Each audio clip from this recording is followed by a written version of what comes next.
Hello, कैसे हैं आप लोग? मैं आज बात करूँगी सभी की, सबके घर की, सबकी माँ, सबके बेटों की और सबकी बेटियों की। रिक्वेस्ट करती हूँ उनसे, जिनकी बेटियाँ जवान हैं, अपनी बच्ची की शादी करें, तो उससे पहले एक बात ज़रूर सीखें कि उसके दिल की से पूछें। और आप लोगों से रिक्वेस्ट है, पूरी वीडियो देखें, लाइक करें, कमेंट करें, सब्सक्राइब कर लें चैनल, ताकि मेरी हर एक वीडियो आप तक पहुंचती रहे। तो आइए जानते हैं क्या बात करने वाली हूँ मैं। वीडियो को पूरा देखिएगा।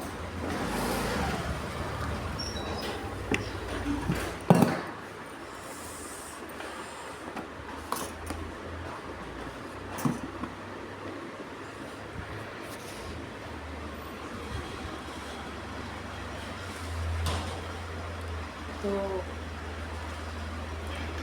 मैं बात करने वाली थी उनकी, जो इस संसार से नहीं है, संसार से चले गए हैं और जाने के बाद पूरी दुनिया की नज़र पर छा गए हैं। पूरे उत्तर प्रदेश में बाहर तक उनके चर्चे हो रहे हैं। ऐसे सिपाही, ऐसे देश के नौजवान जो सही रास्ते पर चलते हैं और उन्हीं के साथ ऐसी दुर्घटना हो जाती है जो नहीं होनी चाहिए। और ऐसी दुर्घटना करने वालों को शर्म भी नहीं आती है, उन्हें डर भी नहीं लगता है कि हम जो कर रहे हैं वो गलत है, हैं? उन्हें शर्म नहीं आती कि हम जो कर रहे हैं वो गलत है, और बड़ा सीना तान करके किसी का भी खून कर देते हैं। तो एक वीडियो में राजा रघुवंशी नाचते हुए नज़र आ रहे हैं, डांस करते हुए। जब उनकी शादी हुई तो वह कितने खुश हैं, वह उस वीडियो में बहुत खुश हैं। और उनकी बारात निकली, घर के परिवार के सारे लोग झूम रहे थे, डांस कर रहे थे और वो बहुत खुश थे। हल्दी रस्म, सारी रस्म उन्होंने बड़े अच्छे और सभ्यता से की। उन्होंने कभी ये नहीं कहा मैं पढ़ा लिखा हूँ, मैं ऐसा नहीं करूँगा, वैसा नहीं करूँगा, और अपनी माँ को बहुत प्यार करते थे। 7 फेरे लिए, उसके बाद उनकी विदा हुई।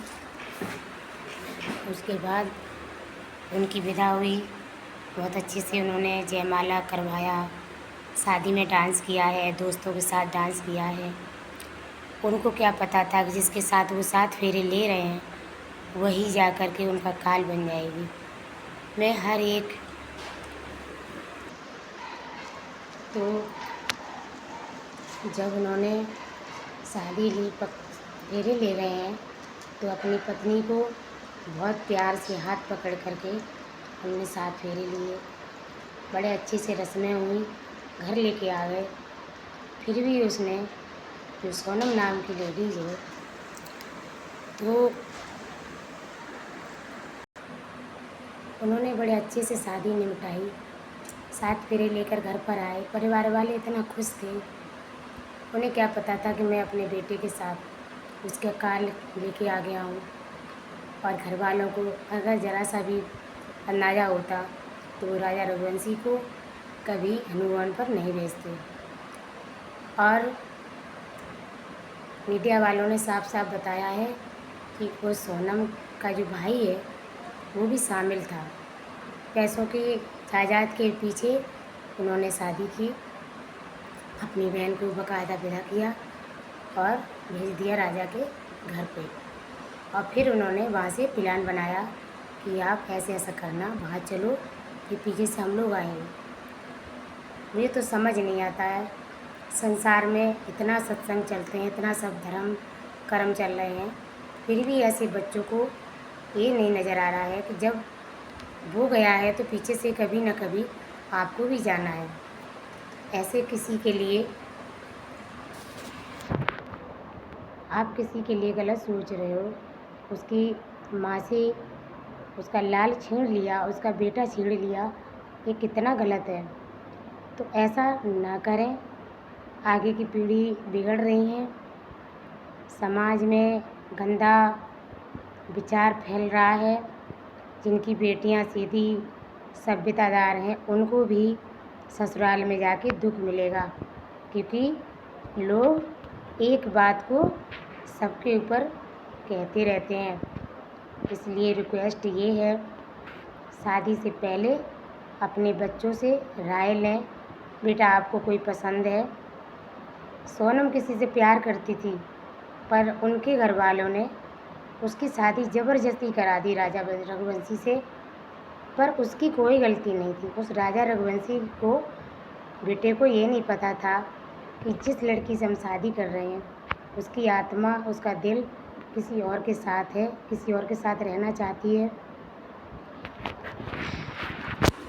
इसीलिए वह बेचारा फंस गया। और सच बात ये है कि राजा रघुवंशी की माँ भी नहीं जानती थी कि मैं जिस लड़की को अपने घर की बहू बनाने जा रही हूँ वो हमारे घर की बहू बनने लायक है भी या नहीं है। उन्होंने भी चारों तरफ पूछताछ की होती, शायद कोई बताता कि ये लड़की बदचलन है या फिर इसका किसी के साथ अफेयर चल रहा है या मोहब्बत है, प्यार है। अगर थोड़ा सा अंदाज़ा आ जाता तो शायद आज राजा रघुवंशी, तो मैं ये बात तो एक लाइन है,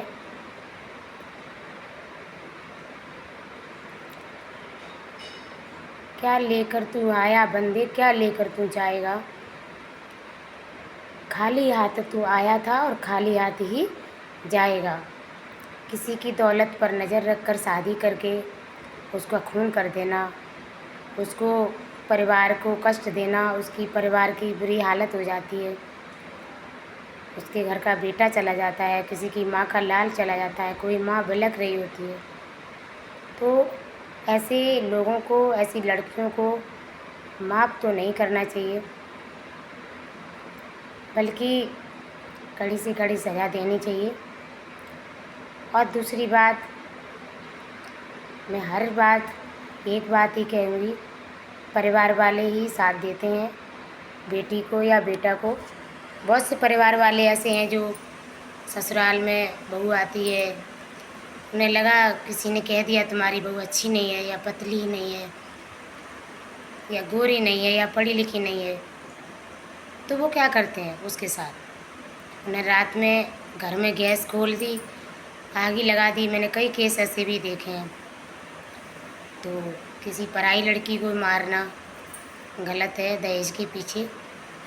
और लड़कियों से रिक्वेस्ट है कि अगर आपको जीवन में कोई पसंद आता है,